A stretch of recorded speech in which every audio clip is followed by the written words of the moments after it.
All right, boys. Good evening, good afternoon. Welcome back to High Top Sports. Welcome to anybody that was joined the family over the last couple of days. Happy to have you. Good to see you. If your brain's spanking new, sit back, relax, enjoy. If you do like it, you know what to do. Smash the like button and subscribe. You got Cowboy Ty here with me on my right or left. I don't know how this works, but now you're watching.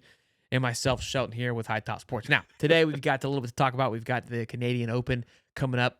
We'll dive into that a little bit. We've got our gambling degenerate here, Cowboy Ty, that will dive into some fantasy golf, talk about his top picks, some guys that he thinks will break away, and we're flirting into Oakmont. I'm excited to get into that as well. But Rory speaks out about skipping out on media, the driver drama. I want to talk about that. Jose Luis goes to LIV. I've got an interesting thought, take, perspective on it, and Ty will hear what I have to say, and then Scotty gets picked for the Ryder Cup. We don't have much outside of that, outside the fact that we were just excited that it's Ryder Cup year and that there's some smoke, and it's something that we'll be following throughout the year to see which six qualified. And will kick and pick Zach Johnson this year? I don't know. Probably not. So, it should be fun nonetheless to follow it all come down to the wire. Yeah, but this Ryder Cup team, Scotty's already qualified. That's incredible to qualify before the U.S. Open season. That's nuts. You guys are beast, boys. Guys are beast. I love every minute of it. All right, let's dive into this Rory clip here. I'm gonna play it. It's a little bit of a long clip. So if you've already seen it, I apologize, but I think it's important to hear it again and then really kind of go from there on it. So I'll play it and then we'll talk about it. About 2 minutes. Yeah, look, the PGA was a bit of a weird week. I didn't play well. I didn't play well the first day, so I wanted to go practice. So that was fine. Second day, we finished late. I wanted to go back and see Poppy before she went to bed. The driver news broke. I didn't really want to speak on that. Saturday, I was supposed to tee off at 8:20 in the morning. I didn't tee off until almost 2 o'clock in the afternoon. Another late finish. Was just tired, wanted to go home. And then Sunday, I just wanted to get on the plane and go back to Florida. So, and also like the driver stuff, I was a little pissed off because I knew that Scotty's driver had failed on Monday, but my name was the one that was leaked. It was supposed to stay confidential. 2 members of the media were the ones that leaked it. So why, I didn't want to get up there and say something that I regretted either, because there's a lot of people that I'm trying to protect Scotty. I don't want to mention his name. I'm trying to protect TaylorMade. I'm trying to protect the USGA, PGA of America, myself. So I just didn't want to get up there and say something that I regretted at the time. And with Scotty stuff, like that's not my information to share. I knew that had happened, but that's not on me to share that. And I felt that process is supposed to be kept confidential, and it wasn't for whatever reason. And that's why I was pretty annoyed at that. And then from a responsibility standpoint, look, I understand, but if we all wanted to, we could all bypass you guys, and we could just go on this, and we could go on social media, and we could talk about a round and do it our own way. We understand that that's not ideal for you guys, and there's a bigger dynamic at play here. And I talk to you guys and I talk to the media a lot. I think there should be an understanding that this is a two-way street, and as much as we need to speak to you guys, we're sort of we understand the benefit that comes from you being here and giving us the platform and everything else. So I understand that, but again, I've been beating this drum for a long time. Like if they want to make it mandatory, that's fine. But in our rules, it says that it's not. And until the day that's maybe written into the regulations, you're gonna have guys skip from time to time, and that's well within our rights. All right, a couple different things that we got to break down. So the first part that I want to address, there's so many angles I can attack this. One, I feel like he's just throwing a big fit. Kind of that's my quick overview, that he was pouting and is why he didn't want to do this. Secondly, his approach and his take on, we don't have to do this. I can go on social media and do this myself. It's honestly, you're privileged that we stopped to talk to you. He said it more politically correct, but that's what he was saying, that you guys don't, it's not our right to stop. You should be thankful that we're stopping. Here's where I disagree. This is an ecosystem. I fully believe that the media, right, is everybody needs everybody for this thing to float. A prime example of this is kind of the UFC. The UFC has really gotten away from media pumping up their fights from week to week. If you just leave it to be to where the individual is trying to promote it on their own social media platform, these guys, yes, they have a big following, but not to the point where they can go and have this one-on-one. Some guys can, but for the overall brand, you need these moments because it's the big medias that are pumping these out, creating narratives, creative conversations that continues to draw attention to this sport. This kind of goes back to what we talked about on the last show, where it's like almost he's just his britches are getting a little too big for himself. And I wasn't a huge fan of this take because and maybe he's done this before, and maybe I'm overstepping here. If you've won and had a great day and shows, hey, I don't want to talk to the media right now because I want to go see Puppy, cool. Got it. It's when you had 4 atrocious days is when you didn't want to do it. When things didn't go your way is when you didn't want to do it. So you're everything your 2-minute rant there is all discontinued because you're only doing it when it disservices you. And again, he's right. We don't have to do this. And that's fine. That's perfectly fine. If I'm the media, I'm not going to ask you any questions then from now on because I don't have to ask you questions. Maybe I'm sure their bosses won't be happy, but 2 can play the game. I think that, yes, Rory, if you went on and spoke about your round, people would listen. But if you claim to be who you say you are, a representation of the brand, I don't want to embarrass these 5 people, the PGA, Scott, all these things, then be that. Be the leader, be the what the representation should be. And again, Tiger, all these guys, no one's done it perfect. This is, in my eyes, what it means and what it takes to be the face of the PGA, which is he's really embodied that. You got to step up. What are your thoughts, Yeah, Ty? I mean, if you're the face of the PGA, like they made him be, or he just kind of took over that role. I do think that you cannot, when you're at a major, never talk to the media at any day like that. To me, all he had was a bunch of excuses. Everything was an excuse train. Oh, well, I got a late start, or oh, I finished late, or I just wanted to go home. I just wanted to go to Florida. I wanted to see Pop. Everything's an excuse. And to me, yes, you're a human being. I totally understand that. Another thing is you are paid because people watch you play golf. So by that, I don't want to say you owe the people like an explanation of things or anything like that, but give them something. Like people enjoy, like your paycheck depends on whether people view you or not, or view the PGA Tour, or people come out and Consume the pay to brand. watch you play. So it's a brand thing. So yes, I understand, Rory. You're a human being, and if you don't want to talk to somebody after a tough day or something every once in a great while, that's fine. Shane Lowry did it after he lost it to Truist. He didn't want to talk to the media, and that was fine. He talked all the other days like he had a rough day. Colin Morikawa, same situation, but it was one day. It wasn't all 4 days. You can't brand yourself as the PGA Tour guy and then not ever speak to them and give people something. When it comes to that driver situation, that's also an excuse because that happens more than you know. It just happened to be a big deal because it was Rory and Scotty. That happens to other players too, but no one cares when it happens to other players. And it was a So major. that's also another excuse. These things. It happens way more than people realize. You just don't hear about it. It was at a major. It was Rory. It was Scotty. Now it's a big deal. I think, I just to me, Rory seems to be a walking excuse train right now. Yeah. There seems to be something, either it's personal or whatever it is. He seems to be a walking excuse train, and he better. He's losing. I think he's losing fans. I honestly do.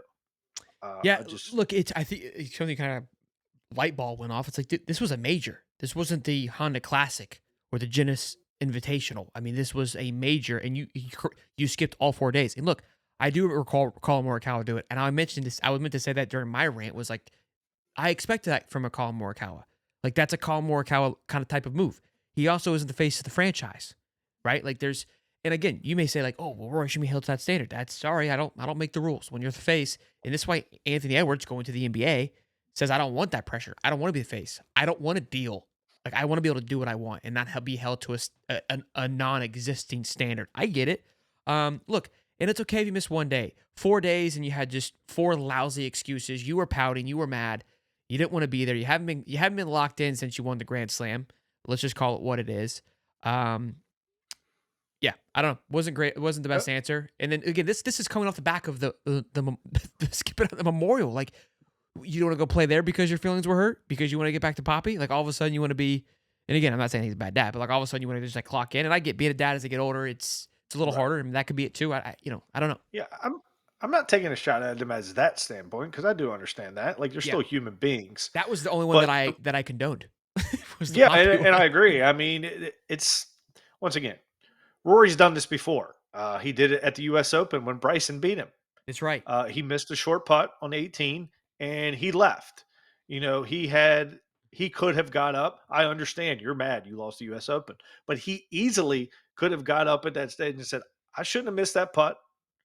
And congrats to Bryson. He deserved it. I missed the putt. It was a complete mishit, whatever you want to say. But don't just leave. Now it's becoming if he ends up blowing that Masters, I guarantee he doesn't talk to the media either when he hit it in that creek, because that's Yeah. all that anyone would have ever talked about. And he didn't want to answer those questions. So once again, it's like you said, it's on your time when you want to talk to media. If everything goes well, then you want to talk to media. But it doesn't seem like you can handle the negative questions with the extra criticism that you're going to get from those negative questions. Yeah, not the best of luck. We'll see how this week goes, the Canadian Open, and then obviously we're off to Oakmont the following week, which is going to be blast. I played Oakmont on the simulator. It's not fun. It's miserable. I don't know why anybody would actively go to play out there. I was like, this is the dumbest What thing. would you? I didn't hit a fairway. I didn't hit a fairway. I mean, these guys are, they're volunteering to play this course. Yeah, like they're actively excited to go play there, and I did too. Like at first, I was like, "This would be so cool." I'm playing like, and again, it's on a simulator; it's not real. But first one, I hit drives, and I was like, "Oh, that's nope, never, nope, not once." I was rolling off the green. It was exhausting, and it's a simulator. Like, let's not get it twisted; it's not real, but it felt like I was in it. It was not fun.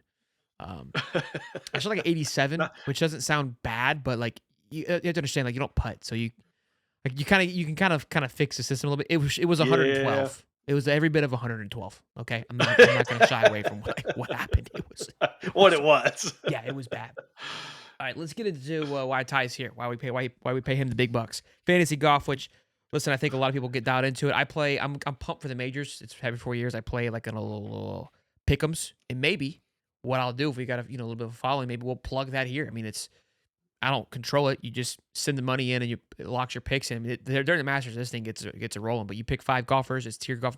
I'm sure plenty of these guys, if you guys are watching, you've been doing this for quite some time. But you're going to talk fantasy golf, a little bit different from that, and then give us your top guys as we get after it. Yeah, so honestly, fantasy golf is becoming more and more popular. There's so many different ways to do it now. Like you have one and dones, and they're super fun if you've never done them or you're done with a group of people. You just pick one golfer each week, and you end up getting money for them cashing. There's DFS, daily fantasy sports for golf. You can bet golf wherever you want. I enjoy DFS golf. Uh, and there's different strategies for different situations. And honestly, of all the sports and fantasy that maybe if anybody was looking to jump into or get into it, golf is probably the most lucrative. And I'll explain why.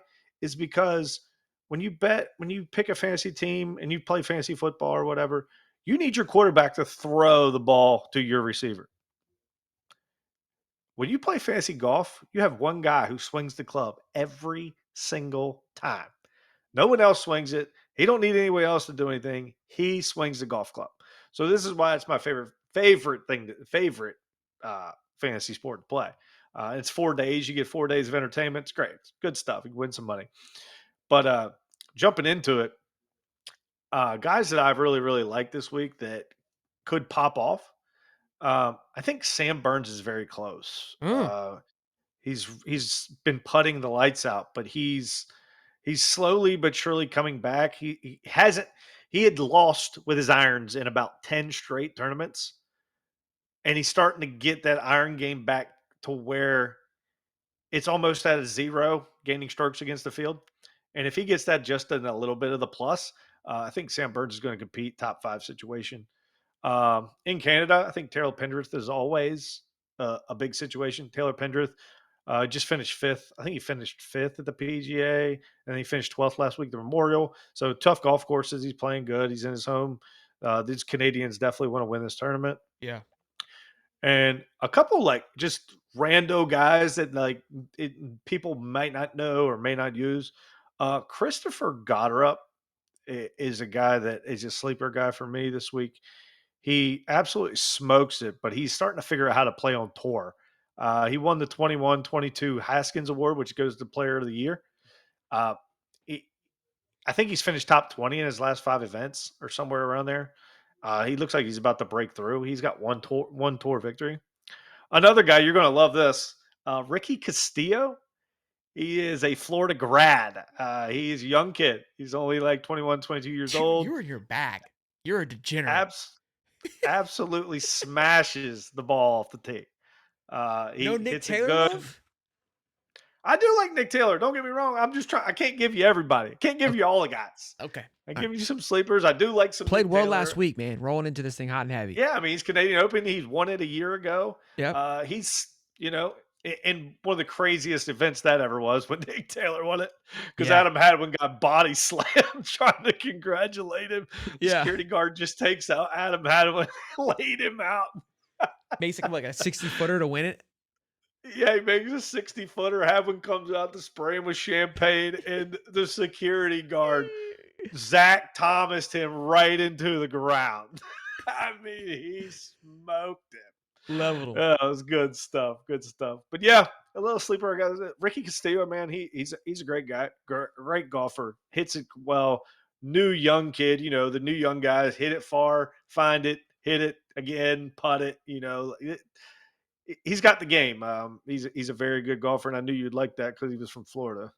Yeah, look, great pick. I'm kind of interested now. I haven't dove into fantasy golf, but might have to. Might get a little league going here for the channel if it starts. We start getting where we need to go. Cool stuff. It's very fun. Very For fun. the degenerates out there. I'm sure you're probably clicking away, maybe, or you're laughing at these picks. Who knows? Either way, listen down in the comment section.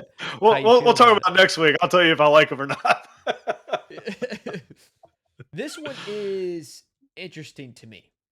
Jose Luis Ballestar is the young man, for those of you who don't recognize the name, was the young Spaniard that took a leak in the creek at the Masters. Was very, what's the word I'm looking for? Very Sergio-esque. I don't say like volatile, but that's not quite the word I'm looking for. Was fun to watch, to say the least. I think he was the lowest AM for that week. Obviously, when we see these guys, they create some hype. Anyways, LIV takes him, goes all over to Sergio's team. I don't know, plays with Firestones, Fire Sticks. I don't know what team is. I don't know their team names either. And I thought about it and I go, look, this, and I've always thought that LIV is going to fizzle out. I just don't see it lasting because I think some of these big guys are going to come back. The way that they obviously maintain is by essentially taking the young guys, right? Taking from the field, bringing over the new recruits. But I also believe, though, it's like, look, like, yeah, was this kid come on the scene? Was he exciting to watch the Masters? Yes. Is he gonna be enough excitement to bring me over, though? No. And that's where I think that's where LIV's still going to struggle. Or maybe they will tap into something. Maybe if there's like a young up and coming guy, like a Charlie Woods, right, that they're able to rip over and immediately take over. I think it's a smart play. It's a smart move. Let's go after the young talent to take away from the pool that is the PGA. However, they've got to I don't think his brand was big enough. I think there's obviously a connection with Sergio Garcia, but it got the wheels turning of like, could this be a new move that LIV starts to work on of like, okay, we've got a base. We've done a good job with that. Now, how we truly grow this part of the golf is we have to start stealing the young guys. But The young guys, in my opinion, still have to have a little bit of oomph, a little bit of brand that gets me intrigued enough to go, man, I really want to watch that kid play. I really want to see how he would do. In my opinion, this kid wasn't enough, didn't give me enough to turn me over, but you could be different. I don't know. But it was an interesting thought when I saw this happen.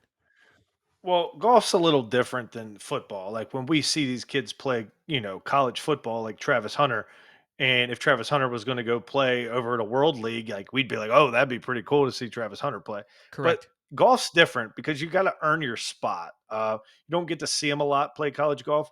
And like when Scotty Scheffler broke on the scene, like when he was playing golf for, a couple years and then he got it all together. Like it wasn't like we were looking.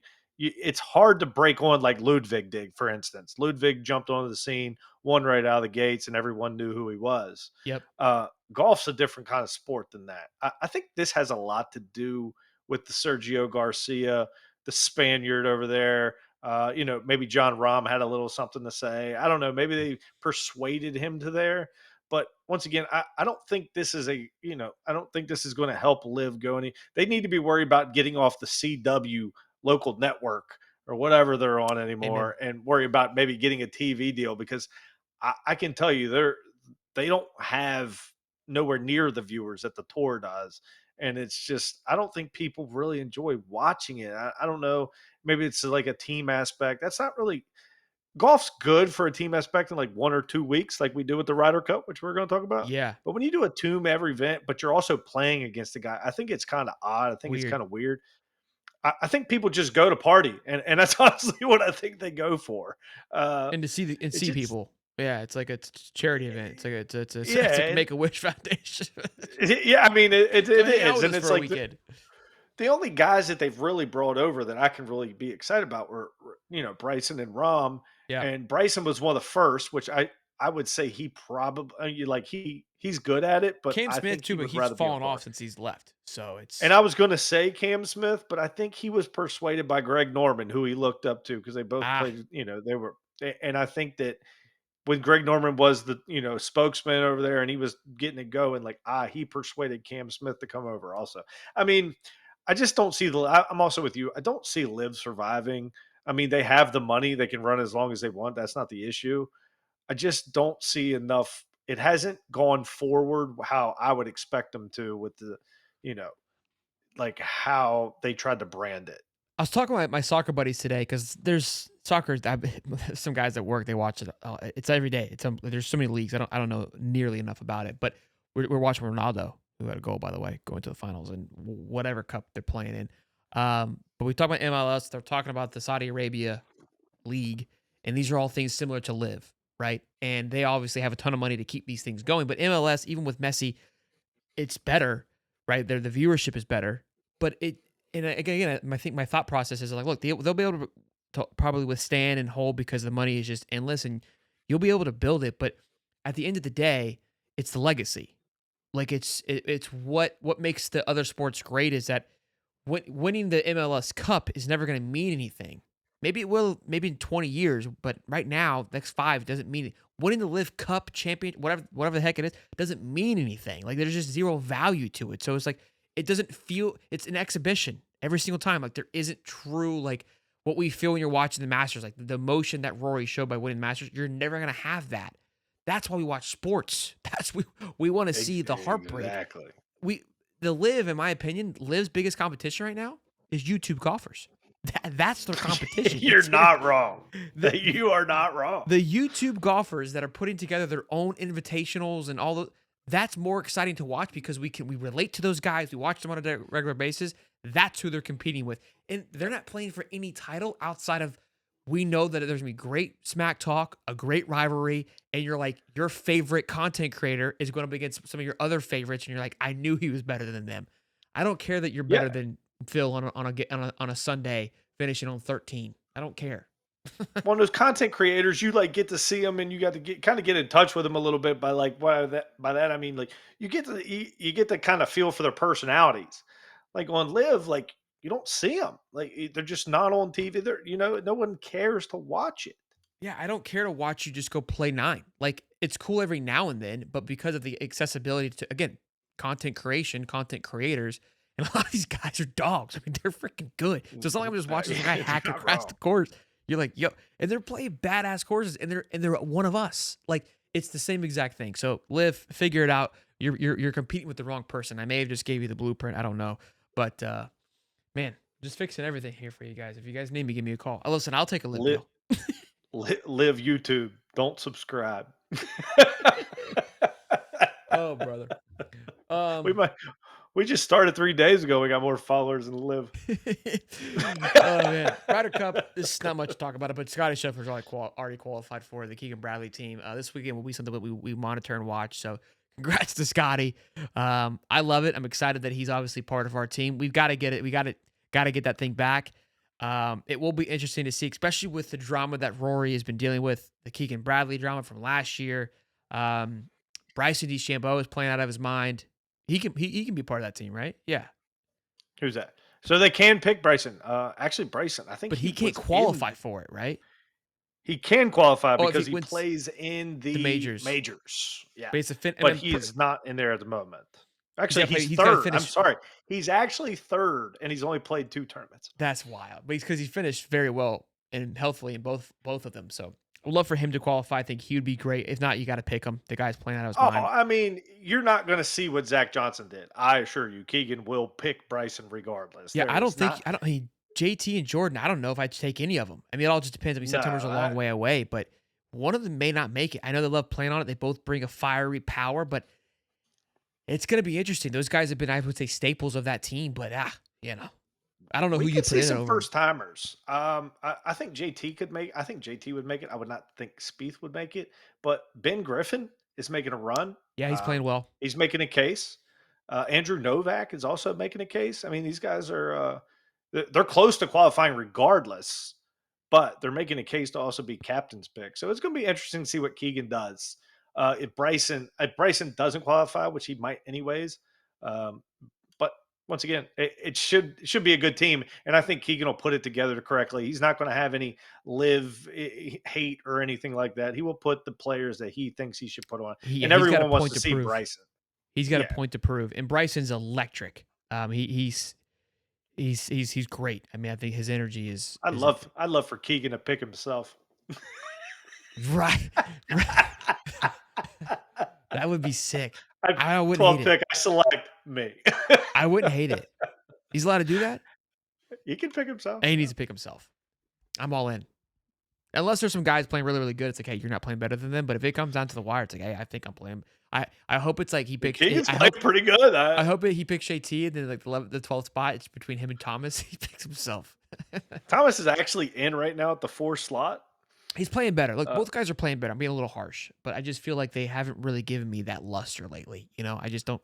They haven't had that dog in them, and I need a little bit of dog. No, going into this I tournament. agree. I think Maverick McNeely's going to make the team this year. That's another pick of mine. I think he will make it. Keegan's like top 20 right now. He could just qualify. That would be nuts. Just go qualify. That would be nuts. I love it. Well, boys and girls, another fantastic show to kick off our channel here at High Top Golf. We are looking to get some more things on the golf course as well, and maybe be invited to the invitational that Barstool and these boys are doing. Maybe next year we'll get our chances at it. That'd be easy. We got a long way to go. But I appreciate everyone's we're support. gonna get there, buddy, because we have that fight, buddy. We got that dog. We got that dog in yeah. us.